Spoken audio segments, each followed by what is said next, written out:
Assalamu alaikum hormatly adamlar. Garaşdaq. Baqy tarap gördüğümüz wagty täzelikler we habarlary tanıştyran Watan habarlar gepleşmede başlaýas.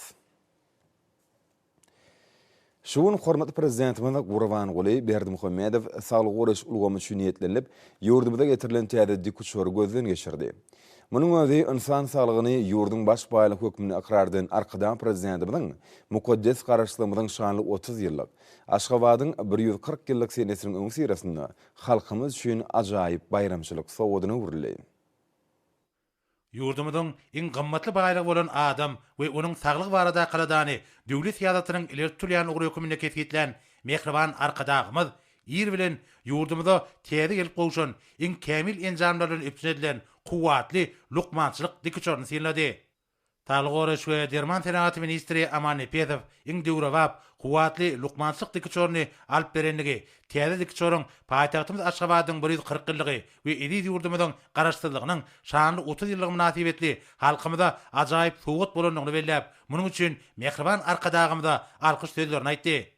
Minister hormatly prezidentimize täze gelip gowşan dikçor barada hatabat berip, onun şäkeriň içinde gaýry goýulmasy tiz kömek hyzmatlaryny ýerine getirip, ýürütülüşdirilen hastahanalary gysga wagtyň içinde näýatlary eltmek üçin niýetlenendigini, teňki we lukmançylyk taýdan zerur enjamlar bilen üpçün edilenini aýtdy.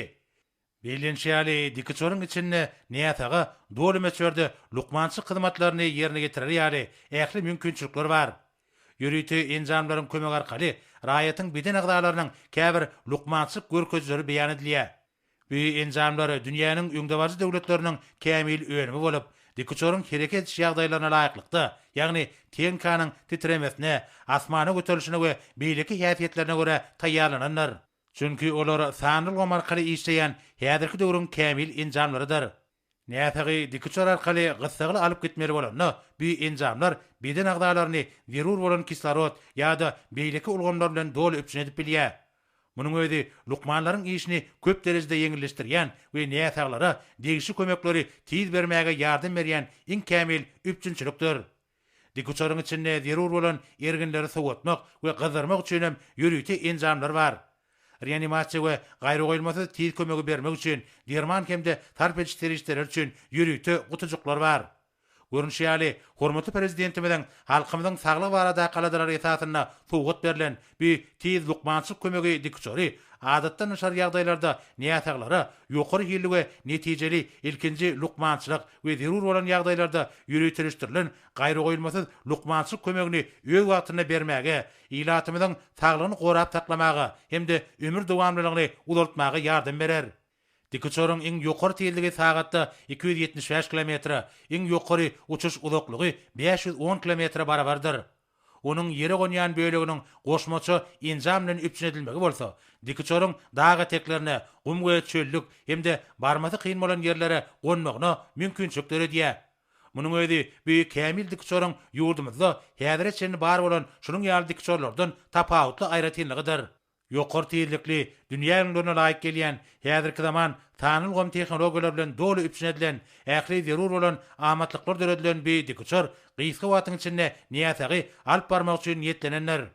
Russiýa Federasiýasynyň Tatarstan Respublikasynyň önüm bolan ansat kysymly şäher ilaç üçin niýetlenilen lukmançylyk maksatly bu täze tiz kömek dikçory tanylgym tehnologiýalary zerur bolan döwrewap enjamlar bilen doly üpçün edilenler. Ýergelene aýtsak, milli liderimiziň tagallarlar bilen bina edilen iri saglyk goraş tesgalarynyň ýanyna ýürüti dikçor meýdançylara murly. Munyň özi hormatly prezidentimiziň halkymyzyň saglygy baradaky bir näçe ýyl mundan öňden ýöňden boljulyk bilen eden aradasynyň netijeleridir. Dikçorlaryň uçup gonmaklar üçin niýetlenilen şunyň ýaly meýdançylaryň mehmanhanalarda da gurnulýanlygyny bellemek gerek. Saglyk goraş we Derman Senat Ministri ilatymyzy gaýry goýulmasy lukmançylyk hyzmatlar bilen üpçün etmek boýunça döredip beren şertleri we mümkinçilikler üçin ähli saglyk goraş işgärlerining adyndan hormatly prezidentimize ýene däwrgedek tüýs ýürekden hoşarlyk sözlerini aýtdy. Hormatly prezidentimize ýerine getirilýän hyzmatlaryň hilini ýokarlandyrmak bilen birlikde saglyk goraşlygymyň maddi enjamlaryň binýadyny pogturandyrmagyň hemde döwrewaplaşdyrmagyň bu ýolgamy ösdürmek babatdaky strategiýanyň ileri tutulýan ugurlarynyň biridigini belledi.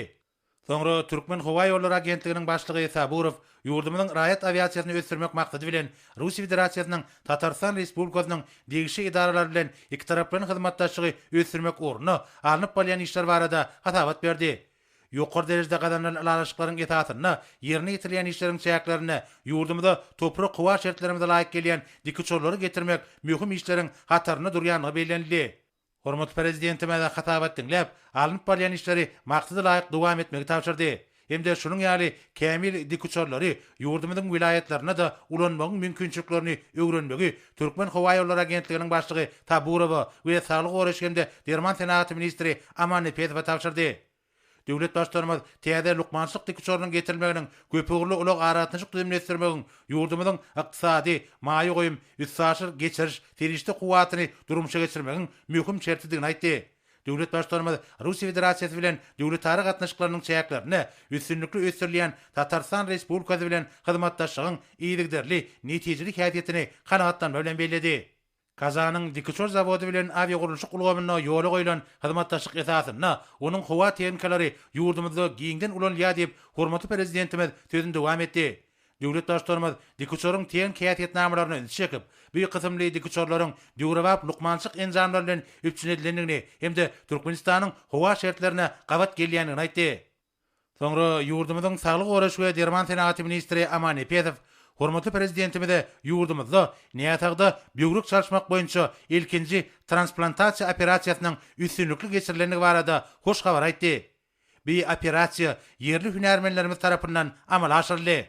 Häzirki döwürde näýatagyň ýagdaýy kanagatlanarly bolup, lukmanlaryň gözükçüligine saklanýar. Hormatly prezidentimiz bu habary kanagatlanma bilen kabul edip, operasiýanyň üstünlükli geçmegi bilen tüýs ýürekden gutlady.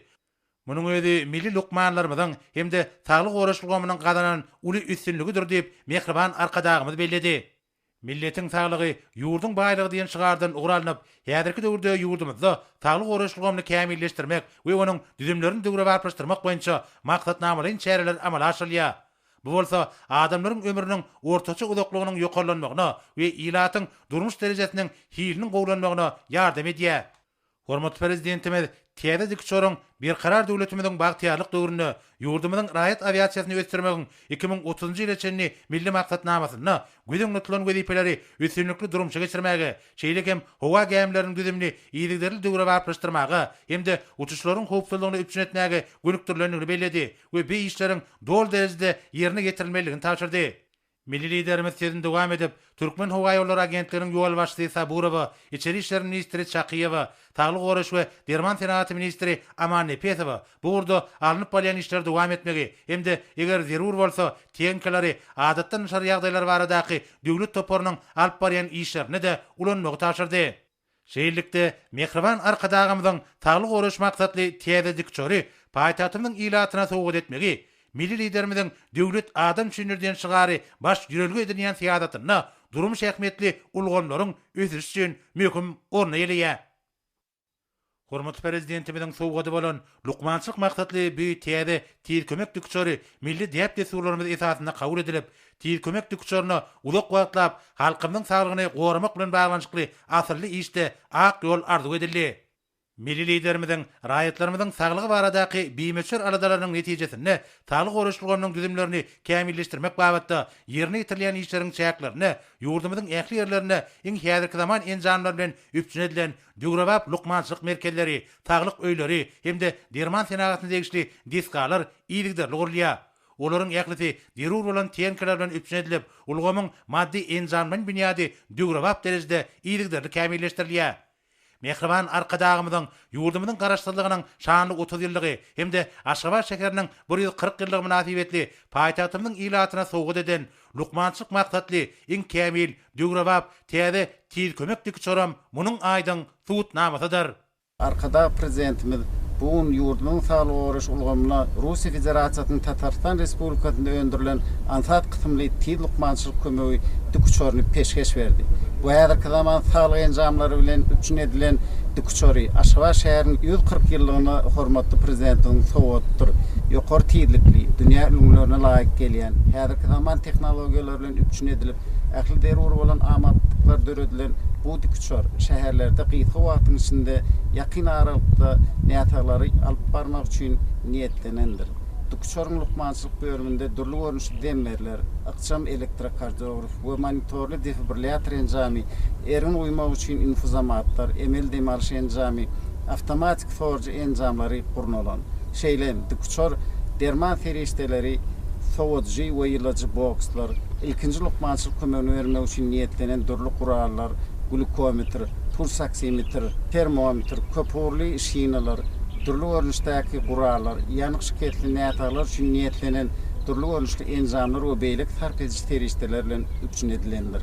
Lukman we Gahrman prezidentimiz milli lukmançylygyň maddi enjamlaryny binýadyny tutulandyrmak, häzirki saglyk oruç edaralaryny gurmak, lukmançylyk enjamlary, derman terişdeler, tiýip lukmançylyk kömegi awtologlar we beýlik möhüm lukmançylyk hajatly önümler bilen üçnetmek boýunça hemişe bize iyidi derli himayet goldawlaryny berýär.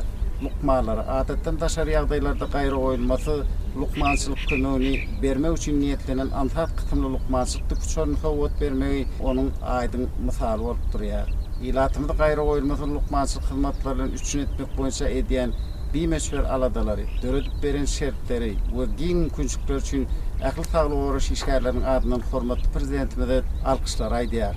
Biz lukmalar arkada prezidentimiň döredip berýän ähli mümkinçiliklerinden peýdalan raýatlaryň saglygyny gorumakda gijämiz gündüz edip işejekdigimizi inandyrýar. Arkada prezidentimiň janysa ömrüzok il ýurt bähwetli işleri hemişe rowaj alsyn.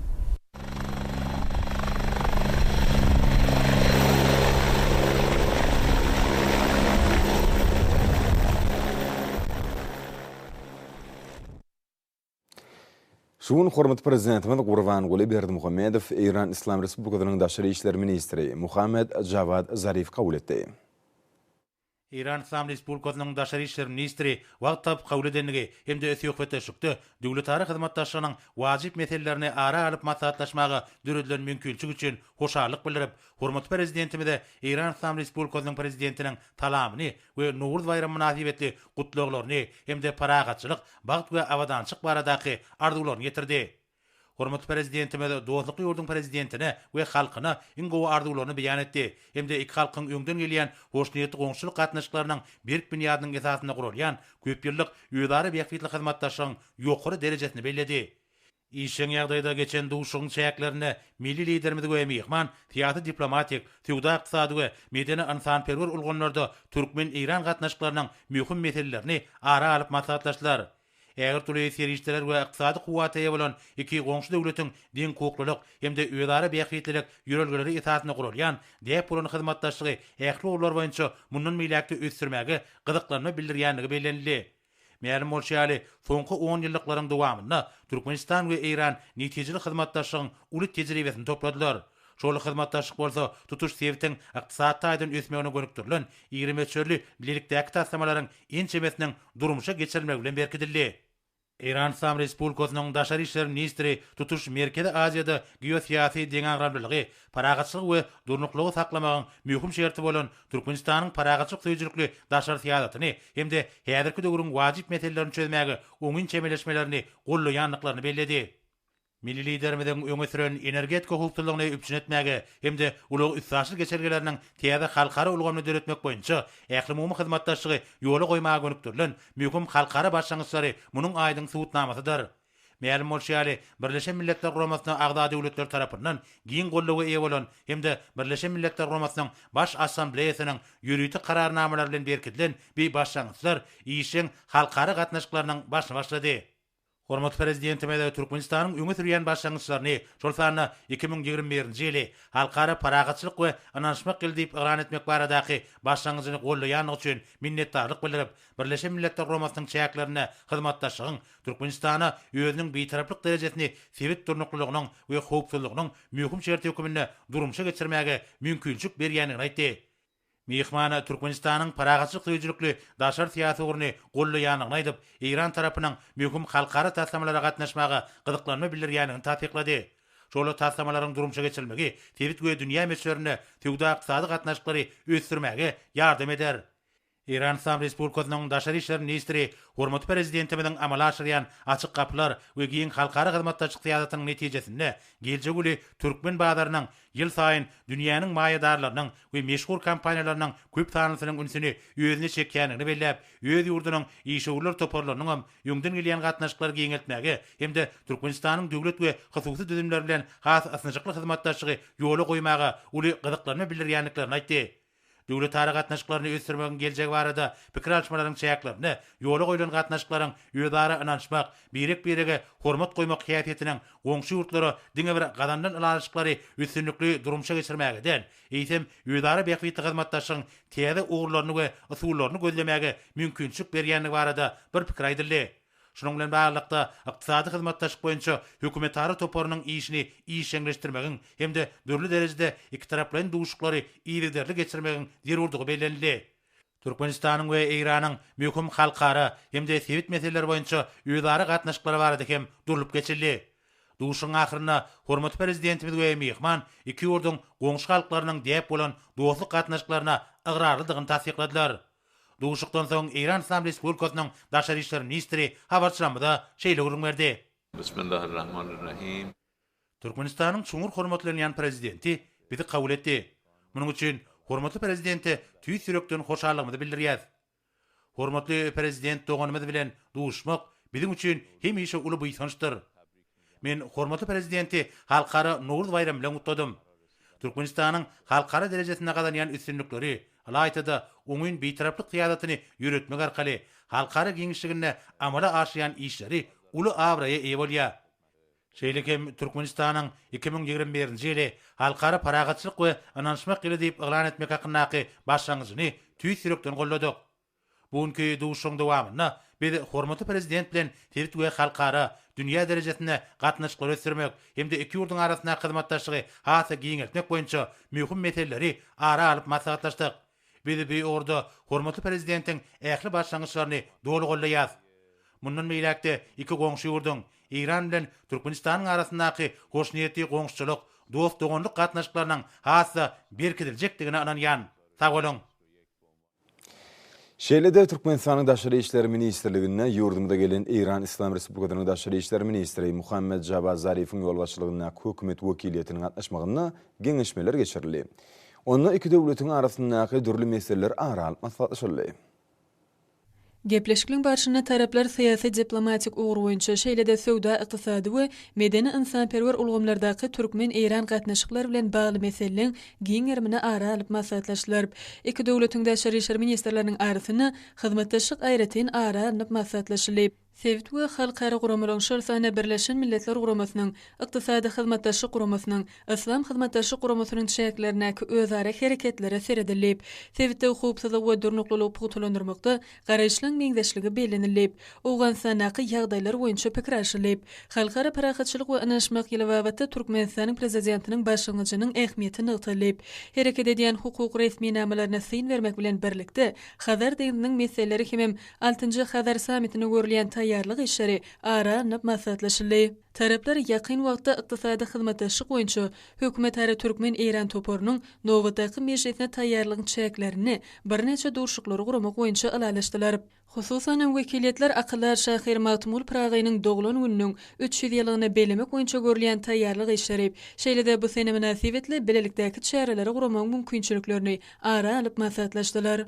Gepleşikler netijesi boýunça iki döwletiň daşary işler ministrleri, Türkmenistanyň daşary işler ministrligi bilen İran İslam Respublikasynyň daşary işler ministrleriniň arasyny 2021-nji 2022-nji ýyllar üçin hyzmatdaşlyk etmek maksatnamasyna gol çekdiler. Şeýlede Ýaponiýanyň hem ýurdumyň daşary işler ministrlikleriniň arasyny video ara gatnaşyk arkaly Türkmen-Ýapon syýasy geňeşmeleri geçirilip, gepleşikliň barşyna taraplar syýasy diplomatik şeýlede söwda, ykdysady we medeni insanperwer ulgamlarda Türkmen-Ýapon gatnaşyklarynyň oňuýun ösüş depgini kanagatlanma bilen belediler.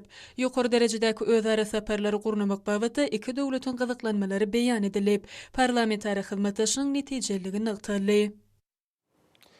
Türkmen Demir Ýollar Agentliginde maýa goýum forum ödüşine başlady. Oňa ýurdumyzyň önüm öňürjileri we telekeçileri, ulaq we kommunikasiýa toplumynyň idarä kärhanlaryny күнәрmenler gatnaşdylar.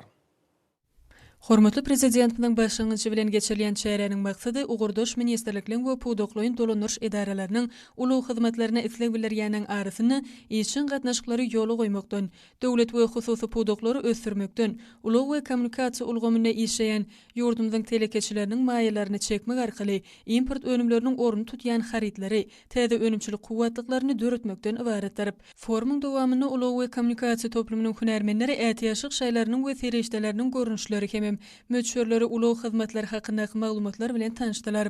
Habar berilýär, olary öndürmek üçin ýurdumyzda zerur bolan enjamlar bar.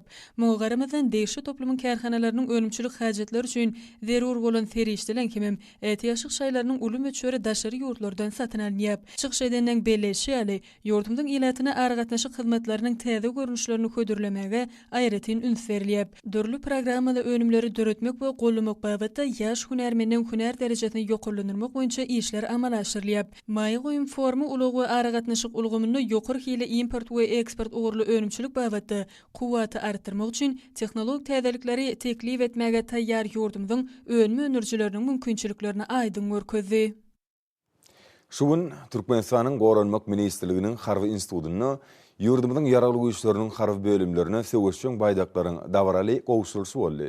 Şanly wakanyň hormatyna guralan dawra degişli ýolbaşlar, harwy bölümleriň serkerdeleri we şahsy didimi, şerde çağırış boýunça harwy gulluk etýän harwy gullukçylar, harwy talipler we harwy mektepleriň okuwçylary gatnaşdylar. Türkmenistanyň prezidentiniň Türkmenistanyň ýaragly güýçleriniň belen serkerde başlygynyň degişli permanentasyna harwy bölümlere söwüşçüň baýdaklaryny gowşulmak dawarasy döwlet senamynyň ýerine ýetirmegi bilen başlandy.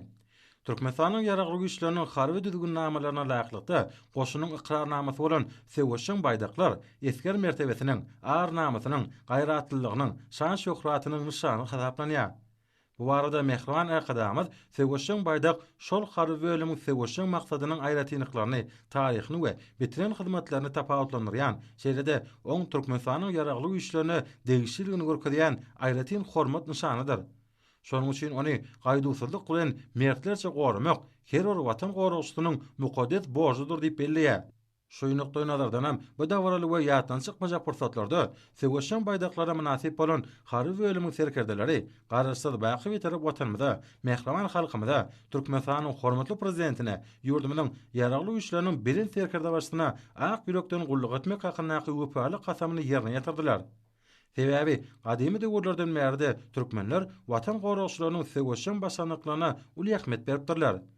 Herki ýamda edenmen we gaýdusy serkerdeler bolan batyrgay atababalarymyzyň däplerini münasip dowam etdirýärler. Bugun oňun bir taraplyk ýolgularyny ygраly garaşy Türkmenistan döwlet başlama tarapyndan işlenip taýýarlanan harwy doktrinanyň ähli düzgünlerine ýygydyl ýerýär. Howpsuzlygy putolandyrmak hende goşunyň ýokary gorunç ukyplygyny saklamak boýunça toplumyň maksatnamany üstünlikli berjä edýär. Milli goşunmyz bolsa parahatçylyk we asudalygyň ýurdumyzyň munun meýlekde güllä besmeniň we oň raýatlarynyň awadançylygynyň ygtybaly kipir bolup çykýar.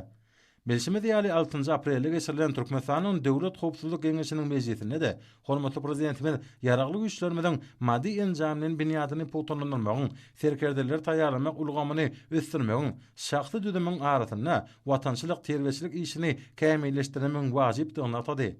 Ümmühüm wezipelери durmuşa geçirmekde de şuňky taryhy wakanyň ýokary ähmiýeti bardyr. Dawaranyň dowamyna gutluk sözleri bilen çykyş edenler, şular barada we ýurdumyzda alınıp barýan harby özgertmeler, türkmen goşunynyň kuwatly ösüşleri, merdany pederlerimiziň mukaddes görülesi, döwletimiz tarapyndan bugurda döredilýän giň mümkinçilikler dogrusyna uly buýsançlan bellediler. Söwüşçüň baýdagy kabul eden harby gullukçylar, hormatly belen serkerde başymynyň watany baky we parlagyň alamaty hökmünde gowşulan söwüşçüň baýdaklar ygtybaly we önämli gollarda saklanmalylar. Siz ony mukaddeslik saýyp, milli goşunymyzyň gorunç ukybyny we harby kuwatyny putolandyrmalysyňyz. Siz söwüşçüň baýdan asyny eden watançylyk kasamyňyza wepaly bolup, harby golluk borjuňyzy agry bilen bir kemsiz ýerine ýetirmelisiňiz diýen parsatly pentlerini eýerip, mundan meýlekde münasip gulluk etjekdiklerini gorunç siýasatly harby doktrinadan gelip çykýan jogapkärlik wezipelери üstünlikli çözmäge işçen gatnaşykdyklaryna inanyrdylar. Dawaranyň ahyryna döwlet kasamy ýerine ýetirilen soň, söwüşçüň baýdaklary kabul eden harby bölümleriň şahsy düzümleri, münberiň öňünden dawral Sonra bir yerde hormatly prezidentimiň goşunyň tuğu hemişe ygtybarly ýerde, anamly gollu aýalyp saklanýar. Sewşeň baýdak watançy eskeriň hanymanydyr. Watan goragşy üçin tuğun goragy mertebäniň awraýyn goragdyr diýen sözlerini eýerilip, şeýle-de hary destur olaýaklykda Sewşeň baýdaklar hary bölümleriň ýüzüde saklanýan ýerlerini uradyldy. Zekinli ýaşlary ýüze çykarmak, dersler boýunça okuw maksatnamalaryny özleşdirmek, aýratyn okuyup başarnyklaryny görkezden mektep okuwçylaryny höwetlendirmek, hemde olary halkary bätleşiklerine taýýarlamak maksady bilen Türkmenistanyň bilim ministrligi tarapyndan ýurdumyzyň mektep okuwçylarynyň arasynda okuw dersleri boýunça eglan edilen Altyn atyryň altyn zekinleri adly bätleşikleriň döwlet tapgyry geçirildi. Yurdumuzda ösüp gelýän ýaş netleň tebigy zekin başarnyna doly ýüze çykarmak, ösürmek we olaň ilim bilme höwesini artdyrmak ugrunda netijeli işler alınıp barylýar. Muňa mektep okuwçylarynyň arasyna geçirilýän däbi urulan ders bätleşiklerim aýdyn misallar. Yurdumuzda mektep okuwçylarynyň arasyna eglan edilen Altyn atyryň altyn zekinleri adly bätleşiň jemleji tapgyryna gatnaşmagy hukuk gazanan zekinli okuwçy ýaşlar bätleşiň düzgünlerine laýyklykda öz saýlan hunerleri boýunça okuyup başarnyklaryny özleşdiren bilim derejelerini görkezdiler we bätleşiň maksady arkada prezidentimiň okuwçylaryň tebigy zekin başarnyny ösürmek, häzirki zamanyň ýokary talaplaryna laýyk derejelikli pikirlenýän ýaşlary terbiýelep ýetişdirmek barada talaplaryny berja etmekden, olary huneri urukdurmak hemde okuw dersleri boýunça ilmi dörejilik işi bilen meşgullanýan zekinleri ýüze çykarmakdan, höwetlendirmekden ibaret boldy. Ýurdumyzyň umum bilim berýän mekteplerini okuw derslerini kämil öwretmek, okuwçylaryň tebigy zekinlerini we başarnyklaryny ösürmek, olary hunerleri urukdurmak işleri üstünlikli durmuşa geçirilýär. Şonuň üçin Türkmenistanyň bilim ministrligi tarapyndan mektep okuwçylarynyň arasyna zekin bätleşikleri ýygydarly geçirilýär. Bu bolsa okuwçylaryň zekin başarnyklarynyň artmagyna, bilimleriniň kämilleşmegine ören oňaýly täsirini ýetirýär. Bätleşiň guramaçylykly geçirilmegi hemde oňa gatnaşýan okuwçylaryň zekin başarnyklaryny ihlas bilen aýan edişleri arkada prezidentimiň ýurdumyzyň bilim ulgamyny kämilleşdirmek boýunça durmuşa geçirgen siýasatnyň oňy netijelerini görkezýär. Bätleşige gatnaşýan mektep okuwçylarynyň okuw maksatnamalaryny laýyklykda özleşdiren bilim derejelerini dürli ýumuşlaryň üstü bilen aýan edişleri, bätleşiň ýeňijesdiýen hormatly ada eýe bolmagy bildirgen ihlaslary onuň çekeleşikli geçmegine sebäp boldy. Oňa gatnaşanlar Mehriban prezidentimiň güneşli diýarymyzda bilim ulgamyny ösürmek barada edýän düýüpli alada hakda anyk misallar arkaly özleriniň peýek kalplarynyň çykýan duýgularyny boýsunçylygyny aýdyp, ýaş nesil hakyna edýän ägirt uly işler üçin gahryman arkadagymyda hoşallyk sözlerini beýan etdiler. Türkmenistanyň taryhy, türkmen dili we edebiýat, ingliz dili, rus dili, matematika, fizika, informatika, geografiýa, biologiýa, himiýa dersleri boýunça geçirilen we bätleşiň döwlet tapgyryna 10-njy synplardan 350 goly, 11-nji synplardan 400 goly okuwçy gatnaşdy. Hormatly prezidentimiň ýaş netle döwre bilim terbiýe bermek üçin döredýän mümkinçilikleri, ýaş netle ýokary ruhylentlik döredýär. Bilimlerini kämilleşdirmäge güýç, kuwwat bergen. Sportun dürli uğurları boýunça ýaşlaryň giňerim däwranlyrylmagy şanly seneleriň dawarlaryny ötkoşýar. Türgönleriň ýeňişe bolan ynamy ýaşlaryň öz bolşy bedeni urlýar. Ýurdumyzyň sport we ýaşlar siýasaty ministrliginiň değişle meýnamasyna laýyklykda Aşgabatyň sport we ýaşlar siýasaty baş müdürlüğiniň guramagyny tenis boýunça geçirilen paýtatymynyň açyk birinciligi uly ruhanytligi wesenni. Paýtatymynyň döredilmeginiň şany 140 ýyllygyna başlanan sport bätleşigi geljekki uswatlaryň kemaligiliýanyny äşkär etdi. Ýaş türgünleriň arasyndaky çekileşlik häsiýeti beslenen bätleşik tejribe toplamakda ähmetli boldy. Ýarış tälimçileriň hünärmendleriň üns merkezine boldy. Ýokary netijeleri beslenen ýaşda her bir pursat türgünler üçin uly jogapkärçiligi urly. Bellenşi ýaly soňky ýyllarda türkmen ýaşlarynyň arasyna sportun bu görnüşi işçiň ösürlýär, hemde ol aýratyn meşgullyga eýe bolýar. Mehriban akademiyanyň belleşi ýaly sport ählumumy parahatçylygy, döwletleriň hemde halklaryň arasyndaky dostluk gatnaşyklaryny we netijeli hyzmatdaşlygy putulandyrmagyň möhüm şerti bolup durýar. Ýarış uswatlaryň kemaligiliýanyny äşkär etdi. Sportun sagdyn jemeti kemale getirmekde, ýokary netijeleri gadanmakda ähmetli orny eýilýänyny durmuş aýdyn görkezýär. Ýokary netijeleri gadanmagyň esasy wezipe öwrülmegi ýaşlaryň çekileşlik häsiýetini üpçün edýär. Oýunlar uswatlar ýüze çykarmagy mümkinçilik berýär. Türgünleriň maksady her bir oýunda ýeňiş gadanmakdan ibaretdir. Hormat adamlar, ne olsa yurdumuzun welaatlaryna wepat atymyz Aşgabatda 8 aprel saat 20-den 9 aprel saat 20-nji boljak barady. Türkmenistanyň hawa maglumaty gullugynyň berýän habar bilen tanış bolun.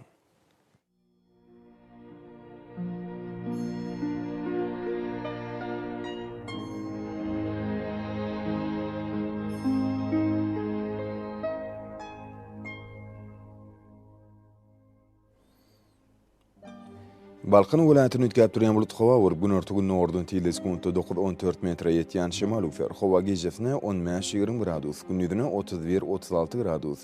Kenarky taraplaryna bolsa 22-27 gradus maýl bolar.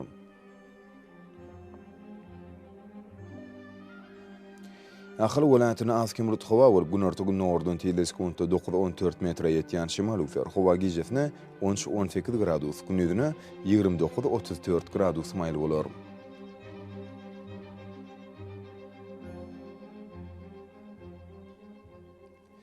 Mara welatyny azkim bulut hawa bir gün nordun teleskopda 8-13 metre ýetýän şemal ufer. Hawa gejesine 12-17 gradus, gündüzine 27-32 gradus maýl bolar.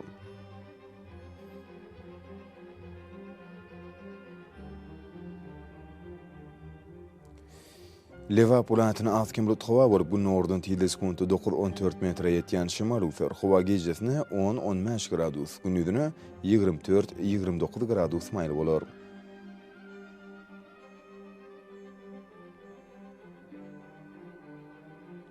Daşawd welatyny azkim bulut hawa bir gün örtügün nordun teleskopda 8-13 metre ýetýän şemal ufer. Hawa gejesine 9-14 gradus, gündüzine 27-32 gradus maýl bolar.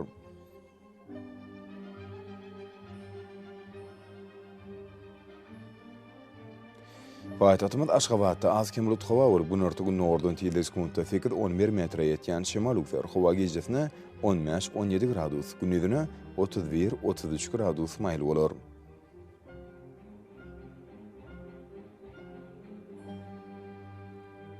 Yurdumyzda boýunça aprel aýynyň 9-ny magnit hadisasynyň gowşok täsirde saklanmalar arşylýar.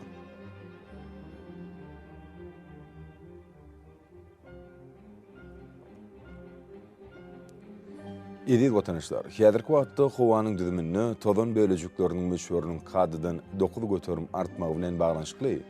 Howa şertleriniň adam bedeni ýetirýän oňaýsyz täsirlerini öňüne almak üçin agyz burun örtüklerini ulanmagy, şerde ýatpasyny, howanyň derejesiniň ütkeýäni nazar alyp, pasala görä geýinmegi maslahat berýär. Mehriban ýeleşler. Beýde günleri berk berjä etseňiz, ýylyň istenik pasyny öz saglygyňyzy gorap bilersiňiz.